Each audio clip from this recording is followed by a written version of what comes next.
दिल्ली में जामा मस्जिद के शाही इमाम ने प्रेस कॉन्फ्रेंस कर देश भर के मुसलमानों को दिशा निर्देश जारी करने की तरह ही कांग्रेस को समर्थन देने का ऐलान किया। शाही इमाम अपनी बात तो कह रहे थे, लेकिन अपील करते हुए उन्होंने कांग्रेस, आरजेडी और टीएमसी के समर्थन का ऐलान किया। शाही इमाम ने मुस्लिमों से बंगाल में टीएमसी को वोट देने की अपील की और कहा कि देश को सांप्रदायिकता से खतरा है, कांग्रेस हमारा भला करेगी, इसलिए हम इस चुनाव में कांग्रेस का समर्थन करेंगे। शाही इमाम ने यह भी साफ किया कि यह फतवा नहीं।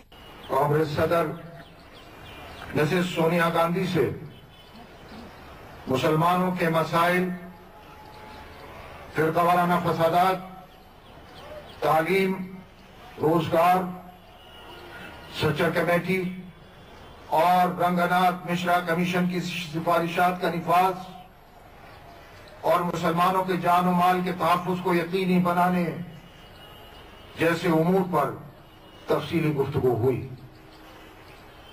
लिहाजा मैं आज लोकसभा इंतखाबात 2014 के लिए कांग्रेस की हिमायत का ऐलान करता हूं। मगरबी बंगाल में सूरत हाल मुख्तलिफ है और वहां की तृणमूल सरकार ने मुसलमानों के मसाइल हल करने के लिए कुछ पेशरफ्त की है और उनके इक़दामात से ऐसा अंदाजा होता है कि ममता बनर्जी मुस्तकबिल में भी मुसलमानों के मसाइल हल करने की संजीदगी से कोशिश करेंगी। मगरबी बंगाल के वोटरों से मेरी अपील है कि वो तृणमूल कांग्रेस को उम्मीदवारों को कामयाब बनाए। कांग्रेस के जो एलाई है आरजेडी, उनके ताल्लुक से हमने फैसला किया है कि उनके एलाई का हम साथ देंगे। बिहार में समाजवादी पार्टी ने मुसलमानों के ताल्लुक से किए गए अपने वादों को पूरा नहीं किया। वादे तो पूरे क्या करते। इस हुकूमत ने इतनी कम मुद्दत में 100 से जायद फिरका वाराना फसादात में मुसलमानों की जान और माल की तबाही में अहम रोल अदा किया। ये मैं नहीं कह रहा हूं, सुप्रीम कोर्ट ने मुजफ्फरनगर फसादात से मुताल्लिक एक पिटीशन पर समाज के दौरान कहा, मुजफ्फरनगर फसाद के लिए उत्तर प्रदेश सरकार जिम्मेदार है।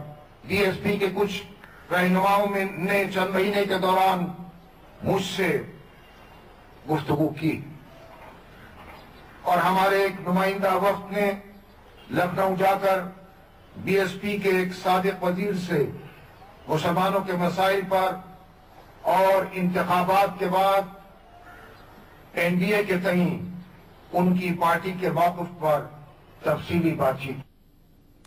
तो सेक्युलरिज्म का सर्टिफिकेट बांटते शाही इमाम, सवाल यही कि आखिर धर्मगुरुओं को राजनीति करने का हक किसने दिया है। बीजेपी ने इस बीच शाही इमाम की अपील का विरोध भी किया है। चुनाव आयोग से कार्रवाई की मांग की गई है। भाजपा और मोदी जी की लोकप्रियता देखकर उनके पास भ्रष्टाचार, महंगाई, शर्मनाक भ्रष्टाचार के सवालों का जवाब नहीं है, इसलिए पूरे चुनाव अभियान को सांप्रदायिक करने की कोशिश कर रहे हैं। बुखारी साहब ने जो स्टेटमेंट दिया है उनके बिहाफ पर, कांग्रेस के बिहाफ पर, वो पूरे मतों का ध्रुवीकरण का बहुत ही शर्मनाक प्रयास है। चुनाव आयोग को इसका संज्ञान लेना चाहिए और वैसे मैं मानता हूं कि देश की जनता बहुत ही समझदार है। इस तरह के घटिया सांप्रदायिक शर्मनाक प्रयासों से वो जरा भी प्रभावित नहीं होगी, क्योंकि वो सोनिया जी, राहुल गांधी की सरकार को विदाई देने के लिए तत्पर है।